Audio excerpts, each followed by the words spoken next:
In today's session, we are going to see about risk pipelining. So before getting into the concept of risk pipelining, we just wanted to know about what is pipeline and serial processing. So I'm going to tell you the difference between the pipeline processes and the serial processing. Okay. The first one is, it is an independent task with independent hardwares. It is independent task with independent hardware.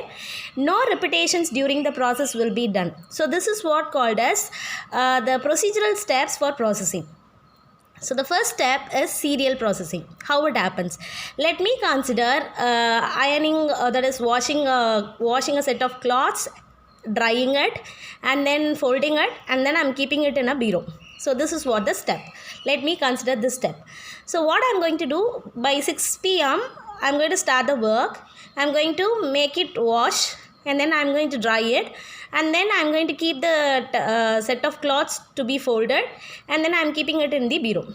After that, the second set of cloths is being taken, and the same procedure is repeated here. So what will happen? So by the end of 8, I might have gone for washing or drying or completing the work of some set of cloths, and by 10 p.m. the second set of cloths will get done, that is work will get done. So this is what the process of serial processing. Whereas in the case of pipelining, what will happen? Once it gets washed, when I am transferring the content to the dryer, this washing machine is free. So I am going to make use of the same for the second set of cloths, this set of cloths. When the first set of cloths in the dryer, the second set of cloths is used for is gone for washing machine. Okay, and this is what the process is. So what will happen? By 8 o'clock, first set of cloths will get completed. By 9 o'clock, the second set of cloths will get completed. By 10 o'clock, the third set of cloths will get completed. Like that it goes on. Clear? So this is what the difference between pipeline versus serial processing. Now, what is instruction machine cycle? So there are 5 stages in this. All the instructions must go through the same stages: instruction fetch, instruction decode, execution, memory, write back.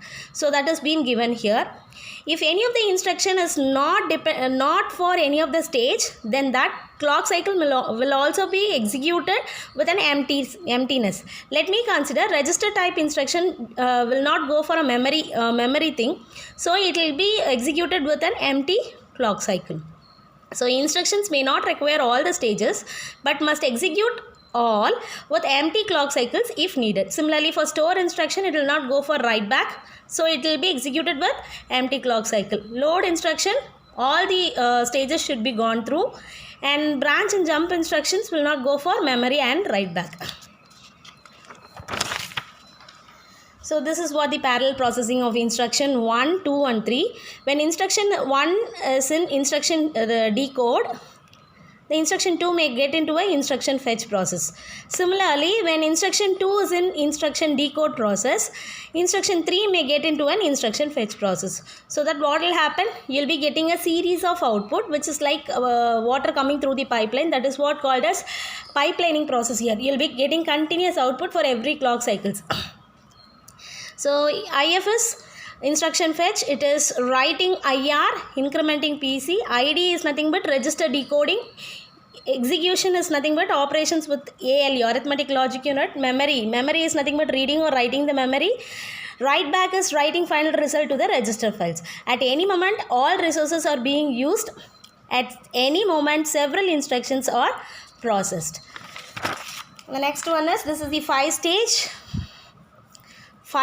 5 times faster. Okay. So the instruction 1, instruction 2, the same thing what I have explained in the previous case. At the first clock cycle, you will be getting end of the instruction 1. That is first clock cycle in sense. This is for first clock cycle, second, third, fourth and fifth. At the end of the 4th clock cycle, you will be getting an end of the instruction 1. 1, 2, 3, 4, 5. Sorry, 5th clock cycle you will be getting the end of the instruction 1. Similarly, 6th clock cycle you will be getting the end of the instruction 2. Similarly, for 7th clock cycle you will be getting the instruction, that is end of the instruction for the 3rd instruction. So like that it goes on. So every clock cycle one instruction is finished, that is effectively. Speed is up comparative to the serial processing.